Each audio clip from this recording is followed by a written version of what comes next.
Welcome to This Explainer. Today we're unpacking something pretty massive, the absolute secret to sustainable innovation. We're pulling some brilliant insights from the book Collective Genius, The Art and Practice of Leading Innovation by Linda A. Hill and her co-authors. Have you ever wondered how certain companies just keep winning? They stay on the cutting edge, dropping hit after hit, while everyone else is scrambling for just one decent idea? Well, you're in the right place. We're going to lift the hood on the real-world mechanics of creativity and leadership, and honestly, we're going to bust a few long-held myths along the way. All right, let's jump straight into the million-dollar question, the one driving literally every successful organization out there. What does it actually take to innovate again and again? Look, having one lucky break or a single hit product is great, but in today's crazy, fast-paced world, the ability to innovate quickly, effectively, and constantly, that's your golden ticket. It is arguably the only enduring competitive advantage you can have. The companies that figure this out, they thrive. The ones that don't, well, they get left in the dust. But how in the world do you systematize something as wildly unpredictable as innovation? Well, first things first, we have to completely dismantle this super pervasive yet deeply flawed idea, the myth of the lone genius inventor. You know the trope, right? We absolutely love the romantic notion of this solitary visionary, working away, who suddenly gets struck by lightning and has this massive aha moment in the dead of night that just changes the world. But here's the thing. Over 3 decades of research tells a totally different story. Innovation is almost never a solo gig. It doesn't just pop into existence perfectly formed in one person's brain. Actually, it's a highly collaborative and honestly super messy group effort. To really drive this home, let's look at the ultimate lone genius, Thomas Edison. We credit the guy with the light bulb and the phonograph, right? But the crucial point here is that Edison was actually a master of collaborative, team-based problem solving. He hardly worked alone. In fact, you could argue his greatest invention wasn't the light bulb at all, it was the modern R&D lab. He built these incredibly dynamic, artisan-oriented shops where a bunch of diverse minds could just clash, experiment, and tackle huge problems together. Even for Edison, innovation was all about leading a tight-knit team through years of grueling effort, not just sitting alone with a bright idea. You see, we usually picture the traditional leader as this singular visionary figure, someone who descends from the mountain with a grand plan and just tells everyone to execute it. And hey, that works if the problem is super straightforward.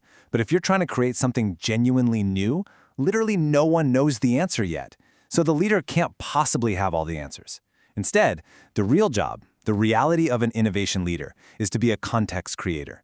It's someone who curates an environment where people are actually willing and able to roll up their sleeves and do the hard, gritty work of solving problems together.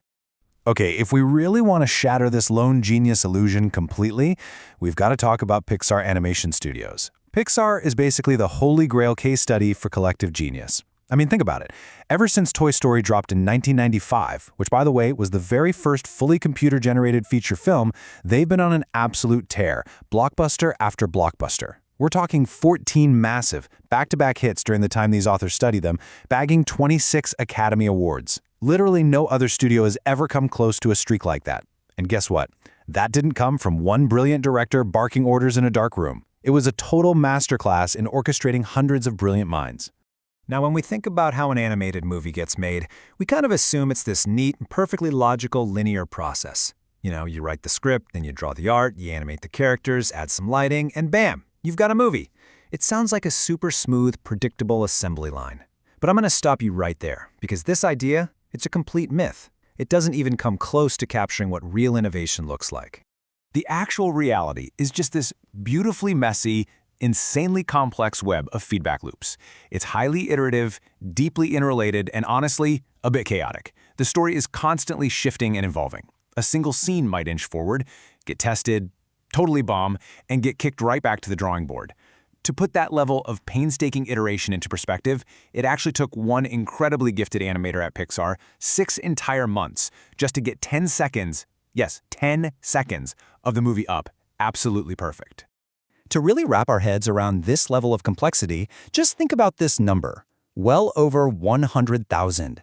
That's roughly how many individual frames are in a single feature-length film running at 24 frames a second. And here is the absolute kicker. Each and every one of those frames can take a computer several hours just to process and render.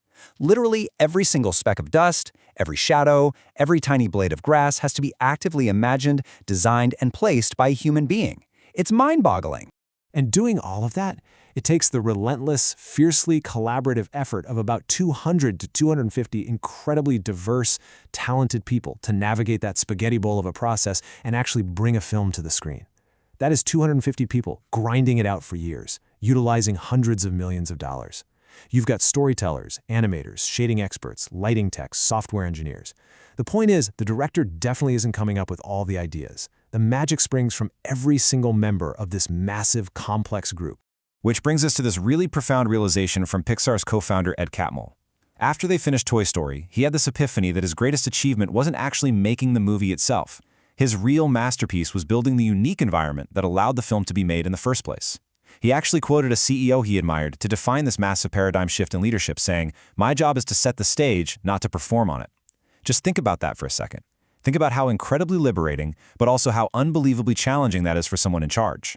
So let's boil this down and clearly define it. A true leader of innovation creates a place where people are not only willing, but practically equipped and able to do the agonizingly hard work that innovative problem-solving demands.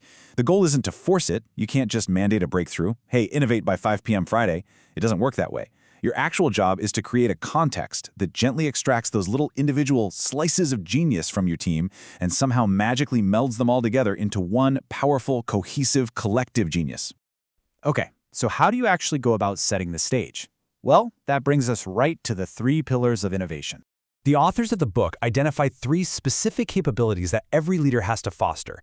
These are the absolute secret sauce of consistent innovation. Number 1, collaborate, using what they call creative operation.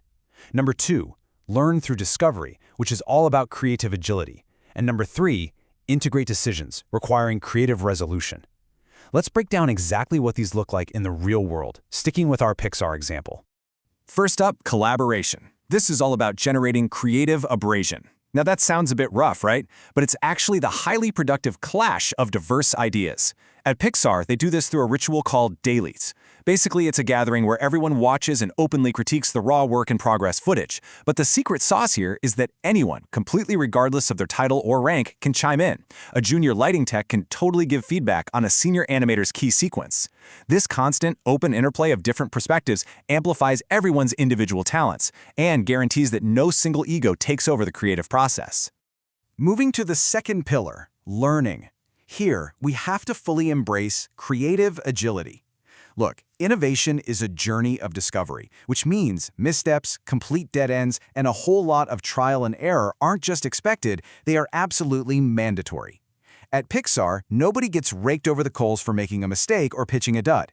Actually, Ed Catmull himself pointed out that if Pixar never had any internal failures or messy behind-the-scenes disasters, it would mean they had lost their edge and stopped pushing boundaries. You've got to be agile enough to try, fail, learn, pivot, and try all over again. And finally, we have integration, which demands creative resolution. And I'll be honest, this is probably the hardest part for most leaders. It means patiently holding multiple options open. It's the stubborn refusal to just compromise and take the easy way out so everyone can go home early.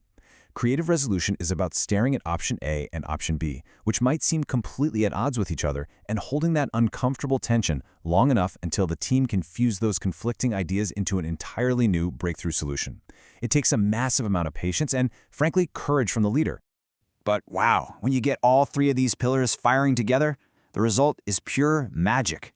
Think about the last time you sat in a movie theater watching a Pixar film. You don't see the messy, chaotic process. You don't see the hundreds of stressed-out people, or the 6 months spent obsessing over a 10-second shot, or the heated debates during the dailies. What you experience is a completely seamless, unified, deeply emotional masterpiece. You're witnessing this beautiful illusion of a single brilliant voice, but in reality, that is the ultimate triumph of collective genius. So as we wrap up this explainer, I really want to leave you with a provocative question to challenge how you approach your own leadership from here on out. I want you to look at your team, your current projects, your organization, and ask yourself honestly, are you constantly trying to perform on the stage? Are you dictating every move, trying to be that lone mythical visionary? Or are you doing the incredibly vital, real work of leadership, building the theater, setting the stage, and unleashing the raw collective genius of the people right there around you? Definitely something to chew on. Thanks for hanging out with me today, and I'll catch you in the next explainer.